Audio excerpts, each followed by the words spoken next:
This story is for the birds, in more ways than one. Svarthamaren Mountain is a big mountain on the side of a glacier in Antarctica that supports a lot of birds. I mean, a ton of birds. According to a recent report on strangesounds.org, which details another report from NRK, the state-owned media in Norway, in 1984, there were more than 400,000 Antarctic petrels living on this mountain. By 2020, the population shrank to fewer than 100,000.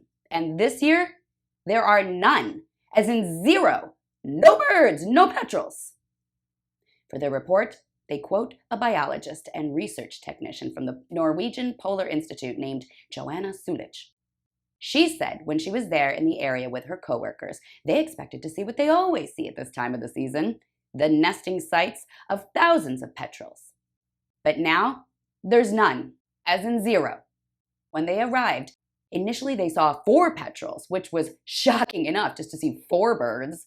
But after a storm swooped in, those 4 died too, leaving none at all. Another researcher from the team said it was actually hard to believe and that they've never experienced anything like this.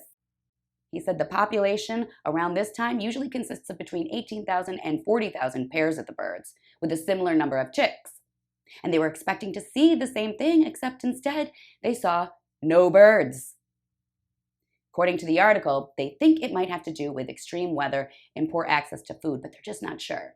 But they actually believe the whole incident is a strong signal that something serious is about to happen in the Southern Ocean, and that the bird's disappearance is like a ringing bell, kind of like a canary in a coal mine kind of thing.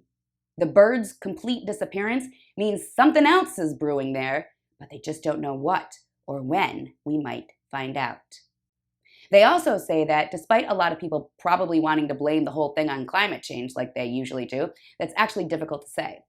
They said there are variations all across Antarctica in terms of sea increase and decrease, along with sea temperature changes.